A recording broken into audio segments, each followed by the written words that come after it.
이번에는 영어 전치사 중에 출처쯤으로 인식하는 프롬을 살펴봅니다. 영어에서 전치사 프롬은 우리말로부터라는 시작점으로 인식하기도 하고 에서라는 우리말 의미를 적용해 출신지로 먼저 인지하는데 그렇게 개념화해서 수용하는 것이 적절한 것일까요? 출처 지정은 of의 역할 기능이므로 여기서는 기점으로 분석해 보겠습니다. 기점은 출발지나 시작점을 말해주는 것으로 전치사는 상황 구체화어구 앞에 전치하게 되는 상태사로 규정하겠습니다.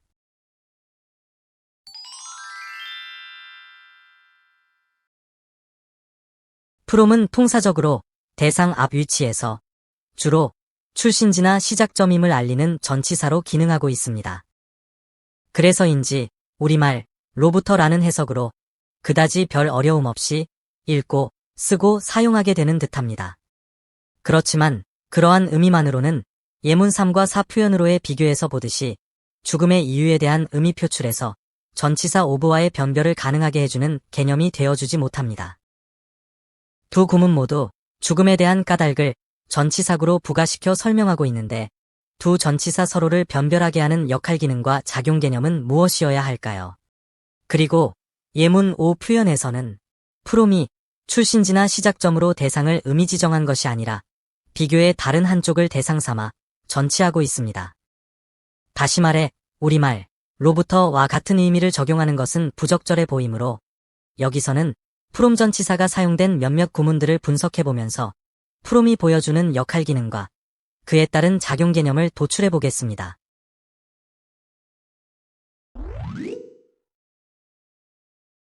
본문 1은 출신지가 어디냐고 묻는 의문문인데 평서문화 해보면 예문 1처럼 됩니다. 출신지를 알고자 해서 화자가 본문 1처럼 말을 했다면 유의 출신지가 대화 지점이 아니라는 것이 전제되었을 것입니다. 따라서 평서문화한 예문 1에서의 웨어에는 유가 생겨난 자리로 채워져 대답되어야 합니다. 예문 2처럼 대답한 구문의 의미를 한국에서 왔다로 받아들인다면 프롬이 지정한 대상은 출발지라야만 합니다. 그러나 예문 2 표현에 대한 올바른 해석과 뉘앙스는 한국에서 왔다가 아니라 한국에서 생겨났다라는 대답에 가까워서 출신지를 밝히고 있다고 보는 것이 더 적절합니다. 왜냐하면 비동사 유형들, 즉 is는 이동을 말하지 않는 정적 동사로서 대상의 존재 상태만을 드러낼 뿐 이동을 표현해주지는 않기 때문입니다. 만약 어디에서 왔느냐라는 의미로 쓰인다면 이동을 드러내는 어휘 속성이 있어야만 하는데 그러한 동적 표현 요소는 프롬 말고는 찾을 어휘가 없습니다. 앞본문 1에서는 에어에 대한 대답으로 본래 있던 자리가 채워져야 한다고 했는데 본문 2에서 보면 주어 탐이 원래 있던 위치가 프롬에 의해 지정된 더 도어라는 정보는 전혀 드러나질 않습니다. 탐이 원래는 더 도어에 있다가 지금은 어의 상태로 있다고 볼 수가 없어서 그렇습니다. 만약 그 같은 이동이 표현되어질 수 있다면 프롬의 의미자질에는 이동성이 있어야 하는데 해석이 주는 의미에서 볼 때 탐과 더 도어 사이에는 어떤 간격만이 존재합니다. 그리고 그 간격은 어에이에 의해서 동떨어져 있는 상태라고 구체화되어 있기 때문에 프롬은 두 대상 간에 존재하는 간격의 한쪽 끝을 지정할 뿐 이동을 말해주고 있지는 않습니다. 예문 2 표현에서도 프롬은 두 대상 간의 한쪽 히어를 대상으로 다루고 있습니다. 설령 3 같은 표현에서 움직임을 생각하게 된다고 해도 그것은 동사 자체가 주는 움직임일 뿐 프롬이 그 움직임을 보충한 것이 아니라 교통수단의 한쪽인 출발점을 말하고 있습니다.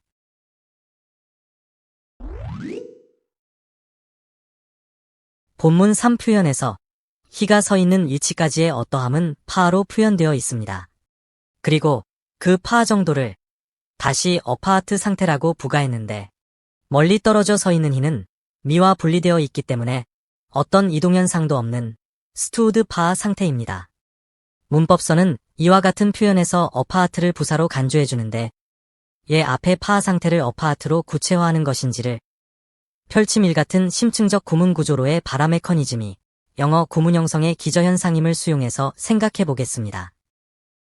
이와 같은 분석은 심층 구조상으로 동사를 반드시 목적 대상에게 동작을 끼치게 하는 사역성으로 타동사화하고 주절 주어의 능동적 행위에 따른 피역 대상의 수동 피동적 처해짐과 그것이 처한 상황에 대한 부가서술이 영어 구문 형성의 기저현상임을 받아들이고 시도한 것으로서 이것은 다음과 같이 정리됩니다. 주어의 능동적 행위에 따른 의도 대상의 수동 피동화 현상이 영어 구문 형성의 심층 기반에 있고 주어 플러스 동사 플러스 대상 플러스 상황 구체화 형식으로 나열됩니다. 또 심층적으로 작용한다고 보는 이스로의 상황 지정은 순차성을 갖는다고 봅니다. 구체화절의 it은 심층적 대상 힘셀프가 처한 수동화 상태를 지정해서 그것이 파하 상태라고 구체화하고 앞에서 구체화된 상태까지를 다시 it으로 지정해 그것이 어파하트 상태라고 덧붙여 구체화를 보충합니다. 끝에서의 it 역시 구체화된 어파하트 상태까지를 통칭해 지정하고서 그것이 프롬이라는 서술로 표현을 마감하는 심층적 순차성을 보여줍니다. 그런데 두 전치사 어파하트 프람을 하나의 어휘인양 복합전치사로 수거화해서 수용하면 어파하트도 역시 프롬과 함께 미를 전치해서 복합된 의미를 지정해주는 것으로 생각하게 됩니다. 그렇지만 앞에서의 펼친 분석을 받아들이면 어파하트는 삽입부사도 프롬 미를 전치하는 것도 아닌 결속된 앞 상황의 구체화어구로 이해할 수 있습니다. 따라서 이 표현에서의 프롬은 앞에서의 구체화 요소인 어파하트, 즉 분할의 기점이 되는 것이 미라고 지정해주는 꼴이 됩니다.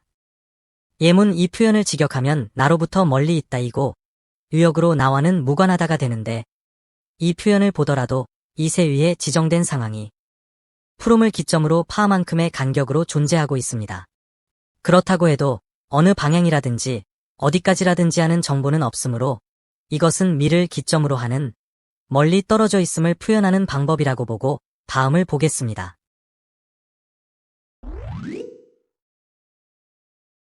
이 본문 4 표현에서는 점수의 범위를 말하고 있습니다. 여기서 점수 범위의 기준점을 프롬으로 지정하는 것은 앞에서 살펴본 구문들과 동일하지만 본문 4에서는 그것과는 달리 to에 의해서 그 범위가 제한되어집니다. 이와 같은 현상이 from A to B를 A에서 B까지라는 식으로 수거화하게 하면서 두 어휘가 시작점과 끝점을 나타내는 어휘라고 인지하게 만듭니다.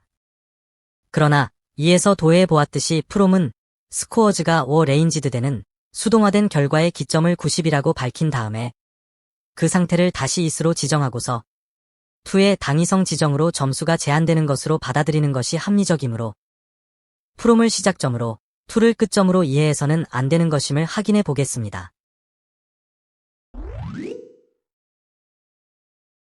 만약 from이 시작점을 말하고 to가 끝점을 말해주는 것이면 본문 5에서처럼 비교급 형용사를 대상으로 할 때는 모호함이 나타납니다.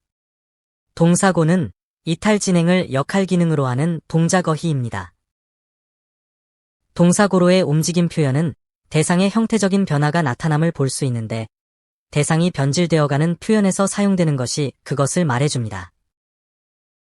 본문 5에서도 이와 같은 변질이 상태로 작용하고 있습니다. 본문에서 비교된 형용사는 배드와 워스인데 고라는 동작의 구체화 대상이 상태를 드러내는 형용사이기 때문에 그 상태가 이탈 진행되는, 즉 변질을 표현하게 되는 듯합니다. 이런 형용사의 비교는 상대 비교로서 어떤 기준이 주어져야만이 비교가 가능합니다. 프롬으로는 그 비교 대상의 기준을 배드로 지정하면서 고에 의한 변질의 기점임을 알려주게 됩니다. 그런데 to의 의미 지정을 받는 대상 워스는 끝을 드러내려는 표현으로 선택되지 않았습니다. 더 나빠지는 상태에는 끝이 있을 수 없기 때문입니다. 이것으로 보아서 to는 끝점을 의미 지정해주는 것이 아니라 심층적으로 수동화된 오어 가하느 결과적인 이름을 말해주는 것이므로 시작과 끝 지정이 아님을 수용해야 합니다.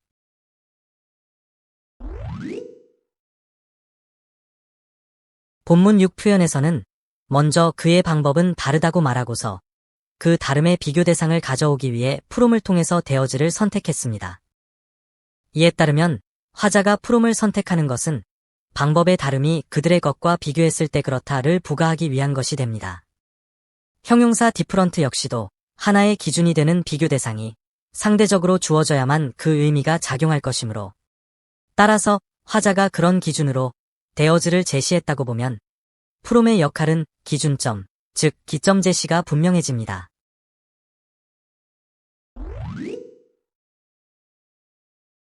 본문 7은 죽음의 원인을 표현한 구문 중에 하나입니다. 예문 1과 이 두 표현으로 비교해 보겠습니다. 예문 1 표현에서는 과음으로 인해 죽게 되었고 예문 2 표현에서는 늙음으로 인해서 죽음에 이른 것입니다. 그런데 왜 서로 다른 전치사를 사용하고 있는지를 예문 3과 4에서처럼 복원해 분석해 보겠습니다. 먼저 4 표현을 보면 오브 전치사가 출처를 한정하는 대상 지정을 하므로 그 앞에는 그 출처를 근거로 생겨나올 만한 어떤 것을 가정하고 그럴 수 있다고 여겨지는 컴플리케이션즈를 복원시켰고 여기 이것이 죽음의 시작 기점임을 나타내고자 예문 1의 어휘 선택에 근거하여 프롬을 삽입했습니다.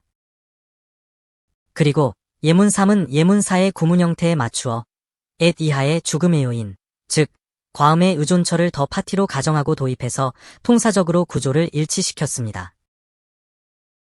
이렇게 복원해본 이 어휘들은 생략된 채로 얼마든지 영어 네이티브 사이에서 허용될 수 있는 것들임을 느낄 수 있을 것입니다. 이렇게 볼 때 예문 3에서는 삶과 죽음을 갈라놓은 어떤 기점이 프롬으로 제시된 익세시브 드링킹으로 표층에 표현되어져 있어도 심층적으로는 그 과음이 비롯된 배경이 되는 환경, 예로 더 파티 같은 제약된 장소가 S로 지정되고 있을 것입니다. 반면에 예문 4와 같은 구문의 형식은 죽음에 이르게 한 원인제 공처만을 화자가 표현하고자 하는 것이므로 그 원인이 오브 이하에서 기인되었음을 전다르사로 선택한 꼴입니다. 따라서 오브 이하의 배경에서 기인된, 즉 삶과 죽음을 갈라놓은 직접적인 기점인 대상 컴플리케이션즈는 심층에 있게 됩니다.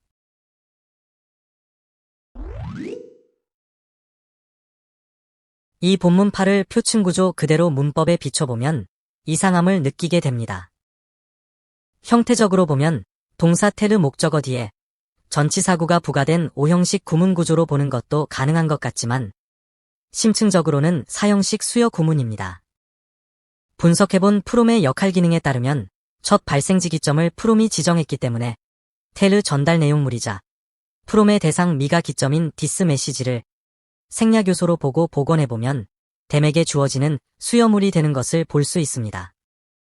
디스 메시지는 주어에 의해 수여당하는 피동체이지만 생략되어 심층에 있게 되는 것이고 프롬 미는 디스 메시지에 종속된 보충어구이지만 화자의 표현 의도가 디스 메시지의 발생지로 밝히는 것이기 때문에 프롬 미, 즉 기점만을 1차 정보로 표층에 표현한 셈입니다.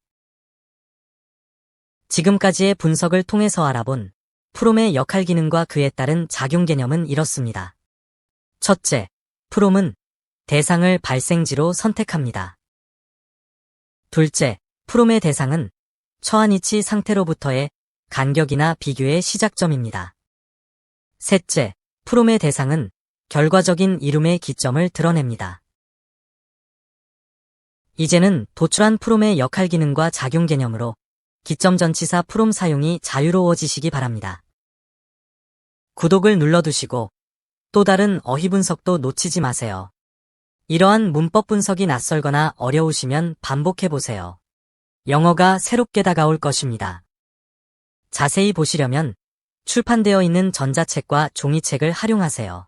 물론 홈페이지에서는 무료로 보실 수 있습니다.